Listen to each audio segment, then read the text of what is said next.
যারা IL-T20 দেখতেছেন তারা এখন জানেন যে একটা বড় আলোচ্য বিষয় হচ্ছে রিটায়ার্ড আউট। কারণ IL-T20 বা এই জাতীয় টুর্নামেন্টে এমনিতেই রিটায়ার্ড আউটের সংখ্যা অনেক বাড়তেছে। সম্প্রতি গত 2-3 দিনের ব্যবধানে সাকিব আল হাসান আর গতকালকে আরেকটা ছেলে রিটায়ার্ড আউট হয়েছে। এখন এই জিনিসটা যাকে রিটায়ার্ড আউট করানো হয় তার সমর্থকদের একটু কষ্ট লাগে এবং সাকিব ভক্তরা একটু কষ্ট পাইছেন যে সাকিবরে এই সময় তুলে নেওয়া হলো, এটা হিউমিলেট ফিল করে অনেকে। এখন কথা হচ্ছে যে এই জিনিসটা কেন হচ্ছে। আপনি যদি ট্রেন্ডটা দেখেন, 2022-এর আগে পুরো বিশ্বে রিটায়ার্ড আউটের সংখ্যা ছিল মাত্র 3টা। সেই 2006 সালে T20 শুরু হয়েছে, সেই থেকে 2022 পর্যন্ত মাত্র 3টা 16 বছরে এই ঘটনা ঘটছে। 2022 থেকে 2025 এই 3 বছরে এই সংখ্যাটা 61-তে চলে গেছে। 61 না, অ্যাকচুয়ালি 62-তে চলে গেছে। তাহলে এই পরিমাণে কেন হচ্ছে? মাত্র 3 বছরে এই 59টা রিটায়ার্ড আউট কেন হচ্ছে? শুধু কি ব্যাপারটা টেকনিক্যাল? শুধু কি ট্যাকটিক্যাল কল এটা? যে না তুমি পারতেছো না, চলে আসো, নেক্সট ব্যাটসম্যানদের সুযোগ করে দাও।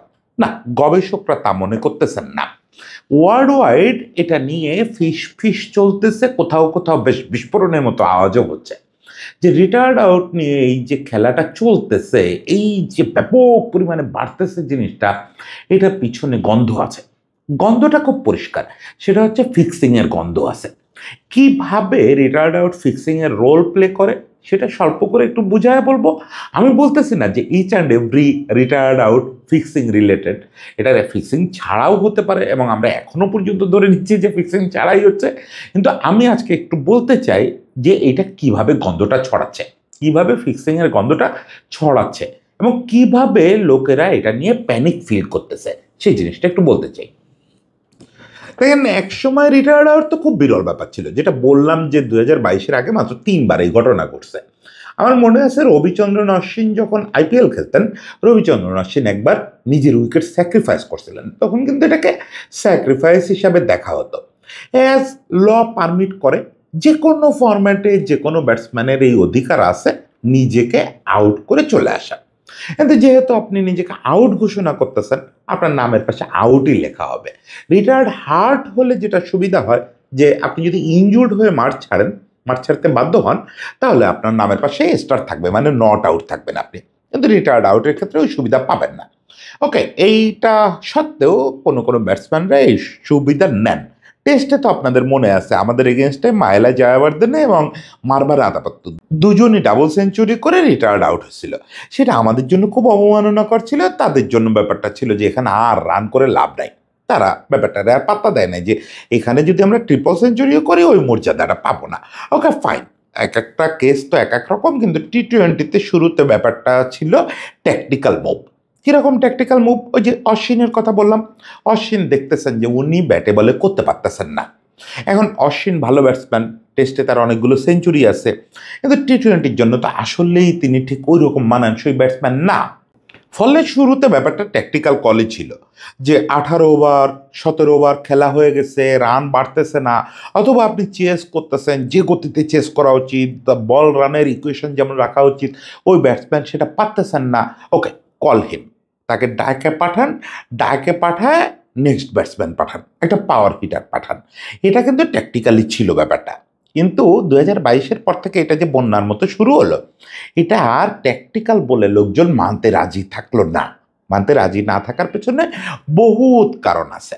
দেখেন, 11তম 12তম 10ম ওভারে পর্যন্ত আমরা দেখতেছি ব্যাটসম্যানকে কল করা হচ্ছে, ব্যাটসম্যান আউট হয়ে চলে আসতেছে রিটায়ার্ড আউট হয়ে। 11তম ওভারে আপনার কি ট্যাকটিক্যাল প্রয়োজন থাকতে পারে যে কারণে আপনি ব্যাটসম্যান যে 11-এ থাকার যোগ্য মনে করছেন তাকে আপনি কল করতেছেন, বা সে স্বেচ্ছায় আউট হয়ে যাচ্ছে? 11তম ওভারে কিভাবে সে ফিল করতেছে যে না আমার রান যথেষ্ট হচ্ছে না? বা চেজের কি বুঝতে পারছে 11তম ওভারে সে যে এখন আমি থাকলে বিপদ হবে? 11তম ওভারে 10ম ওভারে এই ডিসিশন আপনি যখন নেন যে আপনার ব্যাটসম্যানকে তুলে নেবেন, বা ব্যাটসম্যান যখন বেরোয় আসতে চায়, তাহলে তো লোকেদের বুড়ো কুচকাবে। এইটা তো সময় না। এটা আপনি 16 ওভার 17 ওভারে গিয়ে করলে একটা ব্যাখ্যা দাঁড় করানো যায়। এবং আগে ব্যাট করা সাইড যখন 11 নম্বর ওভারে এরকম একটা ঘটনা ঘটায়, আপনি তো সেই ব্যাটসম্যানরা কল করতেছেন যাকে আপনি 11-এ নিছেন। মানে আপনি জানেন যে সে 11 নম্বর ওভার 12 নম্বর ওভার এই টাইমটা ব্যাট করবে, এটা তো আপনার গ্রামারেই আছে। তারপরে আপনি ওই সময় কল করেন কেন? হঠাৎ করে আপনার মাথায় কি হয়েছে যে 11 নম্বর ওভারে আপনার মনে হলো যে এই ব্যাটসম্যান দিয়ে চলবে না? আপনার হাতে তো আনলিমিটেড ব্যাটসম্যান নাই। আপনার ৯ ওভারে এখনো খেলতে হবে। আপনি 11 নম্বর ওভার থেকে পাওয়ার হিট করাবেন? বা যাকে আউট করাচ্ছেন দেখা যাচ্ছে সেই 200 স্ট্রাইক রেটে ব্যাট করতেছে। মজাটা বুঝতেছেন? যে কোনো একটা ব্যাটসম্যান হয়তো 200 স্ট্রাইক রেটে ব্যাট করতেছে। তারে আপনি রিটায়ার আউট করতেছেন বা সে নিজেকে রিটায়ার আউট করতেছে।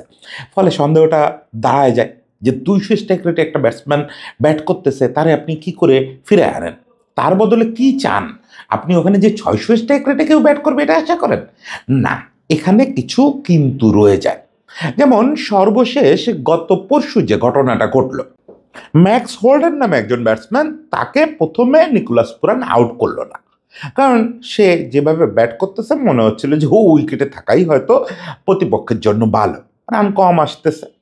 প্রথমত হচ্ছে নিকোলাস পুরান যেটা করছে এটা কিন্তু শাস্তিযোগ্য অপরাধ। আমি জানি না ILT20 কর্তৃপক্ষ এগুলাকে কিভাবে দেখবে, কিন্তু এটা স্পোর্টসের মূল সুরের বিরোধী। আপনি কোনো খেলায় কখনোই স্বেচ্ছায় কাউরে ছেড়ে দিতে পারবেন না, স্বেচ্ছায় কাউরে ছাড় দিতে পারবেন না। গোল মুখে যে সুযোগ পেয়েও গোল করলাম না, এই জাতীয় ফ্যাশনের সুযোগ খেলায় নাই, এই জাতীয় দান করারও সুযোগ নাই। এটা যদি আপনি করেন আপনার অপরাধ হিসাবে দেখা হবে। আপনি ফিক্সিং করেন চাই নাই করেন, এটাকে অন্যায় হিসাবেই দেখা হবে, এর জন্য আপনার শাস্তি পেতে হবে। ম্যাচও যেরকম আপনি ছাড়তে পারেন না, সেরকম ছোট ছোট লড়াইও ম্যাচের ভিতরে আপনি ছাড়তে পারবেন না। এগুলো ছাড়লেই আপনি সন্দেহের মুখে পড়বেন, আপনাকে নিয়ে তদন্ত হবে, আপনাকে জবাব দিতে হবে। ফলে পুরান প্রথমত একটা ক্রাইম করছে, পুরানের কাছে জবাব ILT20 নেবে কিনা জানি না। এই জাতীয় T20 টুর্নামেন্ট তো হয়ই জবাব না নেওয়ার জন্য, যত বেশি জবাব না নিয়ে পারা যায়। পুরান ওই কাজটা করার কিছুক্ষণ পরে ওই ছেলেটা নিজেই আউট হয়ে মানে রিটায়ার্ড আউট করে চলে আসলো। এখন এই সময় একটা জিনিস দেখেন, অলরেডি আপনারা সোশ্যাল মিডিয়ায় বোধহয় দেখতেছেন, ওই সময় একটা বেটিং কোম্পানির ওয়েবসাইটে আদার আউটে ছিল, বাজির দর ছিল 99। বুঝতেছেন ব্যাপারটা? ওকে, আরেকটু বুঝায় বলি। বেটিংয়ের সঙ্গে ফিক্সিংয়ের রিলেশনটা একটু ছোট্ট করে বলা দরকার। সেটা হচ্ছে যে আমরা স্পট ফিক্সিং বলি না, স্পট ফিক্সিংটা আসলে কি? স্পট ফিক্সিং আমি বললি যে অনন্ত জলীয় একটা ব্যাপার, অসম্ভবকে সম্ভব করা। মানে বেটিং কোম্পানি, বেটিং তো পৃথিবীর বেশিরভাগ দেশে বৈধ। আমাদের মতো কিছু দেশে, 2-4টা দেশ ছাড়া বেশিরভাগ দেশেই এটা বৈধ। বেটিংয়ে কিন্তু কোনো অন্যায় নাই বেশিরভাগ দেশে। যে আপনি প্রকাশ্যে জুয়া খেলতেছেন, জুয়া যাদের দেশে বৈধ, বেটিংও তাদের দেশে বৈধ। ওখানে কোশ্চেনগুলো থাকে হচ্ছে সাধারণত এরকম যে পরের ব্যাটসম্যান কি করবে, 4 মারবে, 6 মারবে, 5 রান নিবে, 3 রান নিবে, না 7 রান নিবে। এখন আপনি যদি মোটামুটি কাণ্ডজ্ঞান সম্পন্ন লোক হন, আপনি 0 থেকে 4-এর মধ্যেই থাকবেন, বা 6, এই কয়টা অপশনেই থাকবেন। 5 বা 7-এ আপনি বাজি ধরবেন না কখনো। 5 রেয়ার, আর 7 হচ্ছে বিরল। 7 হবেই না, আপনি ধরে নেন। এখন দেখবেন যে অড বলে একটা ব্যাপার থাকে, যে যেগুলো খুব বেশি সরল, মানে বারবার হয়, সেগুলোতে বাজির দর থাকে খুব কম। মানে ওখানে আপনি 1 টাকা খাটালে বড় জোর $1.1 ফেরত পাবেন, মানে $0.1 আপনি লাভ করতে পারেন। কোনো কোনো ক্ষেত্রে এটা 0 থাকে, কখনো কখনো মাইনাসেও নেমে যায়। কিন্তু উদ্ভট কিছু থাকে, প্রত্যেকটা কোশ্চেনে উদ্ভট কিছু অপশন থাকে। ওই যে 7 রান, এই 7 রানের ক্ষেত্রে আপনি যদি দেখেন, তাকায় দেখবেন যে এখানে অড হচ্ছে বিস্ময়কর। 250% পর্যন্ত অড থাকে, 250 পর্যন্ত অড থাকে, 300 অড থাকে। মানে $1 লাগাইলে আপনি $300 ফেরত পাবেন। কেউ যদি $1,00,000 লাগাইতে পারে, $300,00,000 সে ফেরত পাবে। এখন এই অসম্ভব ঘটনা তো নর্মালি ঘটবে না। আপনি যদি ওই ব্যাটসম্যানকে দিয়ে আগে থেকে নিশ্চিত করাতে পারেন যে এই অসম্ভব ঘটনাটা ঘটানো যাবে, প্রথমে তুমি এটা ফিল্ডারকেও এক হইতে হবে, প্রথমে তুমি ব্যাটসম্যানকে সুযোগ দিবা দৌড়ায় 3 রান নেওয়ার পরে, তারপরে বলটাকে যেন তেন প্রকারে ছেড়ে দিয়ে বাউন্ডারিতে বের করে দিবা, 4-3-7 হয়ে গেল। তাইলে উদ্ভট ঘটনাটা ঘটলো। এবার এই উদ্ভট ঘটনাটা ঘটবে এটা নিশ্চিত হওয়া লোকটা ওখানে একসঙ্গে $1,000,000 ইনভেস্ট করে দিবে ওই অপশনটায়। ফলে সে কি হবে, ওই যে 100 গুণ রিটার্ন, $100,000,000 সে ওখান থেকে ফেরত পাবে, মানে $1,000,000,000 সে ওখান থেকে ফেরত পাবে। এটা মানে ম্যাজিকটা বুঝতেছেন? এখন তাহলে দেখেন, ওই যে কালকে যে ব্যাটসম্যানটা রিটায়ার্ড আউট হচ্ছে, ওই সময় রেট ছিল আদার আউট, মানে যেগুলো অসম্ভব আউট, অসম্ভব না সরি, একটু কম প্রচলিত আউট, সেখানে বেটিংয়ের রেট ছিল 99। মানে হচ্ছে কেউ যদি টাকা লাগায় $1 লাগাইলে সে সুদে আসলে 99 প্লাস 1 $100 ফেরত পাবে। এখন বাকিগুলো ছিল নর্মাল এলবিডাব্লিউ, বোর্ড, ক্যাচ, এগুলো কোনোটাই খুব বেশি পার্সেন্টেজ ছিল না, 1, 2 এরকম ছিল। তার মানে যদি কোনো বুকি আপনাকে নিশ্চিত করতে পারে যে ওই ব্যাটসম্যান ওই সময়ে রিটায়ার্ড আউট, হিট উইকেট, এমন কিছু যেটাকে আদার বলে ওখানে চিহ্নিত করা হয়েছে, এগুলোতে যদি আউট করা যায় তাকে, তাহলে আপনি ওকে যদি $1 মিলিয়ন দিয়েও দেন তারপরেও আপনার পকেটে $1 বিলিয়ন থাকে। এই হচ্ছে ফিক্সিং, এই হচ্ছে স্পট ফিক্সিং। এখন আমি বলতেছি না এটা প্রতি সময়ে ব্যাটসম্যানরা যতবার রিটায়ার্ড আউট হয় এরকম টাকা খেয়ে হয় বা, কিন্তু এটা সম্ভাবনা অনেক বেড়ে গেছে। এখন ঘটনা হচ্ছে যে ব্যাটসম্যান টাকা খায় নাই তারপরেও ফিক্সিং হইতে পারে, কিন্তু রিটায়ার্ড আউটে কীরকম, দুইটা উপায় হতে পারে। একটা হচ্ছে ড্রেসিং রুম ইনফরমেশন লিকেজ বলে একটা ব্যাপার আছে। আর ড্রেসিং রুমে 2-3 জন লোক আছে যাদের ইলেকট্রনিক গ্যাজেট ইউজের পারমিশন থাকে, মোবাইল বা ল্যাপটপ, এদের কাউরে যদি আপনি ফিক্সিংয়ে ইনভলভ করতে পারেন এবং তার কাছ থেকে যদি আপনি জানতে পারেন যে এরকম একটা ট্যাকটিক্যাল কল আসতে যাচ্ছে, নেক্সট সাকিব ব্যাটসম্যান, ওই মুহূর্তে ওই লোক জানায় দিবে বুকিরে যে সাকিবরে রিটা তুলে নেওয়া হচ্ছে নেক্সট ওভারেই, মুহূর্তের ভিতরে ওই লোক সেকেন্ডের নোটিশে ওই জায়গায় $1 মিলিয়ন ঢুকায় দেবে, ওইটার বিনিময়ে ওই লোকটা যা পাওয়ার পাবে। ড্রেসিং রুম ইনফরমেশন লিকেজের থেকেও এটা ফিক্সিং হতে পারে। মানে ঘটনাটা ফিক্সড না, শুধু ঘটনাটার তথ্য জেনে গিয়ে সে এটাকে ফিক্সিং হিসাবে ইউজ করলো, এটা হতে পারে। আবার যে ব্যাটসম্যান সে কিছুই জানে না, তাকে যে অথরিটি কল করতেছে, মানে ব্যাটসম্যান যখন উঠে আসে শুধু তো নিজের সিদ্ধান্তে রিটায়ার্ড আউট হয়ে আসা যায় না, এবং সাধারণত কোনো ব্যাটসম্যান নিজের সিদ্ধান্তে আউট হয় না, এটা টিম থেকে জানানো হয়, ক্যাপ্টেন, কোচ, তারা কেউ ডিসিশন নেয়। তাদেরকে যদি আপনি কিনতে পারেন, তাদেরকে যদি আপনি কনভিন্স করতে পারেন যে অমুক ব্যাটসম্যানরে আপনি রিটায়ার্ড আউট করাবেন, তাহলে এটাও ফিক্সিং করানো সম্ভব। এখন আমরা জবাব কোনোটাই দিতে পারি না যে কোনটা কি ঘটতেছে, কিন্তু শুধু প্যাটার্নটা বলতে পারি। প্যাটার্নটা হচ্ছে বিস্ময়করভাবে 2022 সালের পরে এই যে রিটায়ার্ড আউট, এটা এরকমভাবে বাড়তেছে, বন্যার মতো বাড়তেছে। মানে আপনি একটা ভুতুড়ে ব্যাপারে স্বাভাবিক ব্যাপারে পরিণত করে ফেলছেন।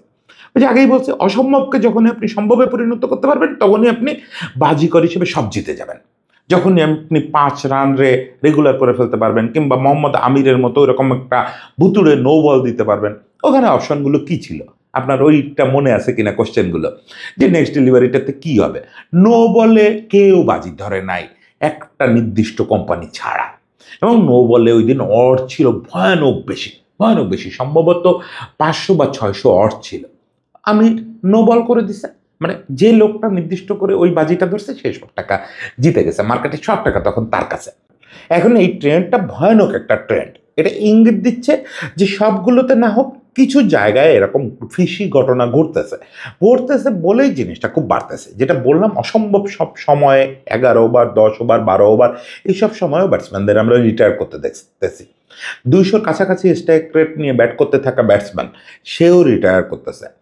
আর টি-20-র একটা ক্লাসিক সৌন্দর্য কি, যে একটা ব্যাটসম্যান প্রথমে ব্যাট করতে থাকবে, ইনিংস বিল্ড করবে 150-160 স্ট্রাইক রেটে, তারপরে প্রয়োজন হলে সে ওটা গিয়ার শিফট না করতে পারলে তো আউট হয়ে যাবে।